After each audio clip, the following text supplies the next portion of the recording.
Hello viewers, அனைவருக்கும் வணக்கம். Welcome to Gomathi தெரிஞ்சுக்கலாம் வாங்க. இன்றைக்கி நம்ம பார்க்க போகிறது ஒரு ஸ்வீட் ரெசிபி. ரொம்பவே சூப்பராக இருக்கும். இதில் கொஞ்சம் ட்ரை ஃப்ரூட்ஸும் சேர்த்து பண்ணுறோம். நம்ம இது ஆப்ஷனல் தான், பட் ரொம்ப நல்லாயிருக்கும். தேங்காய் பர்ஃபி எப்படி பண்ணுறதுன்னு பார்க்கலாம் வாங்க. இந்த டெக்ஸ்சர் வந்து ரொம்ப நல்லா வந்திருக்கு. இந்த மெஷர்மெண்ட் மட்டும் கரெக்டாக நோட் பண்ணிக்கிட்டிங்கன்னா சூப்பராக வரும்.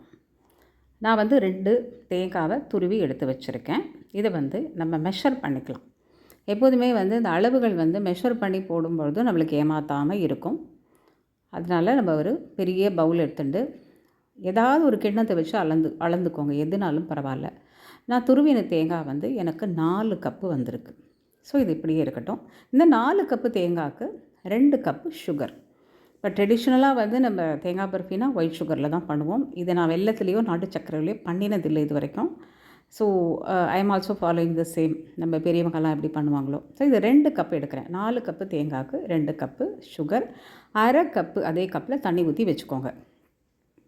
அதே கப்பில் வந்து அரை கப்பு நெய், அரை கப்பு போரும், ஏன்னா குவான்டிட்டி நிறைய இருக்குது. இப்போ நம்ம ஒரு கை அளவுக்கு ஃப்ரெஷ்ஷாக பாதாம், ஒரு கை அளவுக்கு முந்திரி, இது கூட ஒரு 6லேருந்து 7 ஏலக்காய், அதே மாதிரி கிராம்பு, இதை வந்து ஜஸ்ட்டு ஒரு தரம் க்ரஷ் பண்ணி கொண்டு வந்துடலாம். ஒரு திருப்பினாலே போகும், நல்லா பொடிஞ்சிடும். அவ்வளோதான், இந்த மாதிரி இருக்கும். இதை வந்து நம்ம இப்படி வச்சிடலாம், இருக்கட்டும். நல்ல திக்கான நல்ல ஆழமான கடாய் எடுத்துக்கோங்க, சூடு பண்ணுங்கள். அடுப்பில் வந்து நம்ம இந்த சர்க்கரை வந்து டைல்யூட் பண்ண ஆரம்பிச்சிடலாம். அதையும் சின்னதாக வைங்க. அந்த அடுப்பும் லோ ஃப்ளேமில் இருக்கட்டும், இந்த அடுப்பும் லோ ஃப்ளேமில் இருக்கட்டும். இப்போ இந்த கடாய் சூடானதுக்கப்புறம் நம்ம எடுத்து வச்சுருக்கிற நெய்யில் பாதி மட்டும் சேர்க்குறோம். சேர்த்துட்டு நம்ம துருவி வச்சுருக்கிற தேங்காவை இதில் சேர்க்குறோம். இதுவும் லோ ஃப்ளேம்லேயே இருக்கட்டும். ஏன்னா ஜஸ்ட்டு வந்து அந்த தேங்காவை நம்ம வதக்க போகிறோம். வதக்கிட்டு அந்த தேங்காயில் இருக்கிற ஈரம் எல்லாம் போகணும் நம்மளுக்கு. இப்போ அதுதான் ஈரத்தோடு பண்ணிடணும். அந்த மாதிரி பண்ணும்பொழுது நம்மளுக்கு நாள் படம் இருக்கும் தேங்காய் பர்ஃபி. இப்போது இது ஒரு பக்கம் நம்ம வதக்கிண்டே இருப்போம், அதை ஒரு பக்கம் கலக்கிண்டே இருக்கணும். சர்க்கரை கரைசல் வந்து ஒரு சிங்கிள் ஸ்ட்ரிங் கன்சிஸ்டன்சி எடுக்க போகிறோம் நம்ம. ஸோ அந்த மாதிரி போட்டு பண்ணும்பொழுது ரொம்ப பர்ஃபெக்டாக இருக்கும். நல்லா இப்போது இதையும் கலந்து விடுங்க. நடுவில் நம்மளுக்கு தேங்காய் இதையும் கலந்து விட்டுக்கணும்.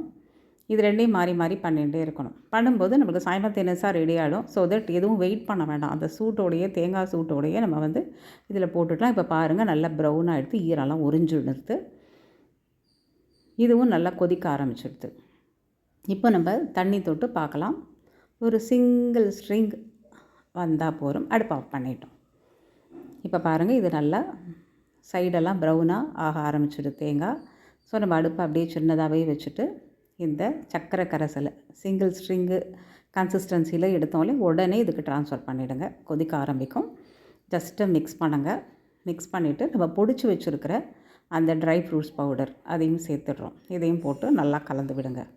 இது நல்லா இதானதுக்கப்புறம் இன்னும் கொஞ்சம் டைட் ஆகும். நம்மளுக்கு வந்து இது நல்லா ஹெல்ப் பண்ணும். இந்த மாதிரி நம்ம அந்த ட்ரை ஃப்ரூட்ஸ் சேர்க்கும் பொழுது நம்மளுக்கு தேங்காய் பர்ஃபி பர்ஃபெக்டாக வந்துடும். கொஞ்சம் ஏமாற்றாமல் பிகினர்ஸ் கூட ஈஸியாக பண்ணலாம்.